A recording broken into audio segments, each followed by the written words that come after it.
If I was applying for big tech software engineering roles again, this is the main thing I would be focusing on right now. So I've gotten offers from Amazon and Google. You can see the offer letters right here.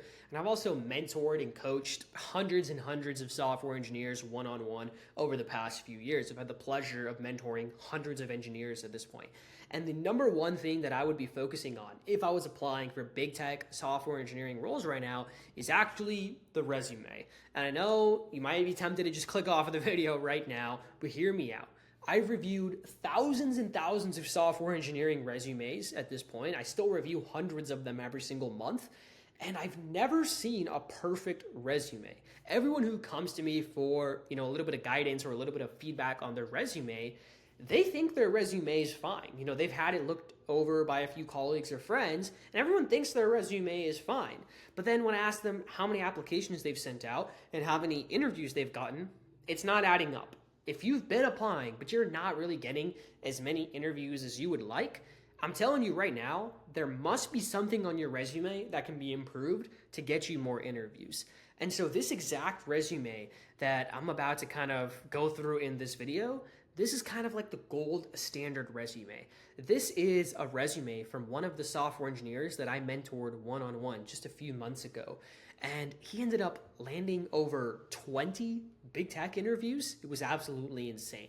And so this resume is the gold standard, and I'm going to point out everything on this resume, all of the best practices and kind of gold check marks that it has so that you can go and implement it onto your resume. And I swear by the strategies that this resume uses because they're the same strategies I used on my resume to get interviews and offers from Amazon and Google. And one last thing before I actually get into the resume itself, this video is only going to be relevant for you if you're actually a full-time software engineer right now and if you're based in the US. So if you're a student, like still in school, literally still in school, this video is not going to be relevant for you. This video is only for full-time software engineers. Not only that, but this video is only going to be relevant if you're based in the US. If you're based in another country, this video is not going to be relevant for you because the job market and the way the recruiters and hiring managers think is actually different in other countries. So please only watch this video if you're based in the US and you're working full-time as a software engineer. All right, I'm gonna stop yapping. Let's just get into the actual value of this video now. The first thing on this resume that helps it stand out to land more interviews is actually the header of the resume. So most people have phone number, email, LinkedIn profile, and GitHub. Those four things at the top of their resume. But something that a lot of people leave out is their work authorization. You can see this resume doesn't stray away from that. US citizen is made super clear at the top of the resume in the top left. I mean, it's literally the first thing a recruiter is going to see. And right now, the job market is just so competitive that you need every edge you can get. And if you are a US citizen, that is something that's going to help you land more interviews because you don't need any sponsorship and it's just less headache for the recruiter overall. So if you're a US citizen and you're watching this video, please actually put that on your resume. I mentor so many software engineers. They show me their resume. It mostly looks good, but they're just missing US citizen on their resume at the top left. We make that one change and they start getting more interviews. If you're a US citizen, put it at the top of your resume. Enough said. The next thing that is super, super crucial with regards to the resume is the actual titles for your experiences. You'll notice that the titles for all three of these experiences, they just say software engineer, software engineer, software engineer. I see so many people make the mistake of putting the wrong titles on their resume. They'll have one of them say full stack developer, one of them is backend developer, one of them is software developer. They just got all these titles all over the place. No. You want to just change everything to say software engineer so it's super clean and easy to skim, and you will land more interviews. And the reason for that actually has to do with ATS. Not all companies are still using ATS. It's a bit outdated, but there are some companies that simply scan for certain keywords on your resume, and that's how they filtered through the thousands of applications that they're getting per role. Now stay with me. If you're applying for a role that says software engineer on the job posting, a lot of times, not all the time, but a lot of times, the ATS is specifically checking to see if you have previous work experience on your resume with the title of software engineer. Because in the ATS system, in its eyes, it thinks that that's a good way to check to see if someone has the credentials and experience for the role. Now, obviously, this is fucking stupid because if you have full stack developer, backend developer, and software developer as the 3 titles on your resume, well, then ATS is going to think that you have no experience as a software engineer because you're not hitting that exact keyword.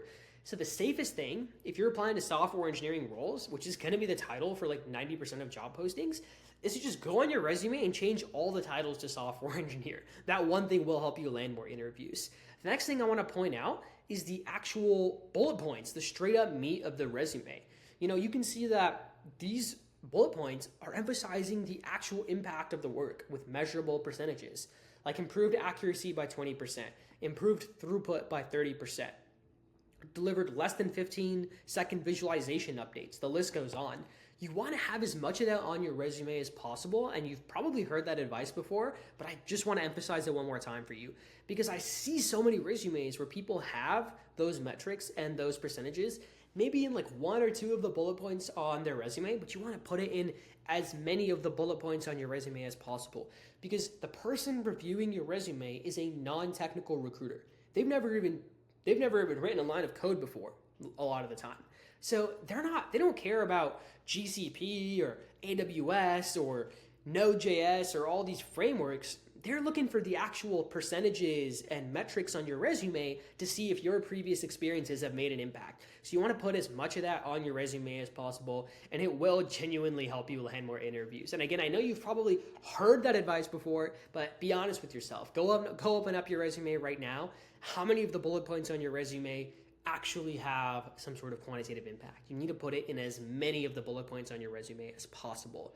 And again, I swear by these resume strategies because I implement this for every single engineer I mentor one-on-one. And these are the same strategies that literally got me offers from Amazon and Google. So I know they work. Now, you might be thinking that the resume is enough to get big tech interviews. The truth is it's not. Tons of people are optimizing their resume these days, and there's actually a different way to stand out. And it's not applying early to the role as soon as it comes out. It's not that. It's not even getting referrals from like someone you know at the company. It's something completely different. I'm not going to reveal what that is yet, but there's going to be a video popping up somewhere on the right, which goes over the actual way to stand out for job applications in 2026. It's not even optimizing the resume. It's not applying early. It's not referrals. It's something else entirely. And if you do this one thing, the interviews will start pouring in. I know it's a big claim, but just let me prove it to you. Watch this video soon. Watch it next, and I will see you soon.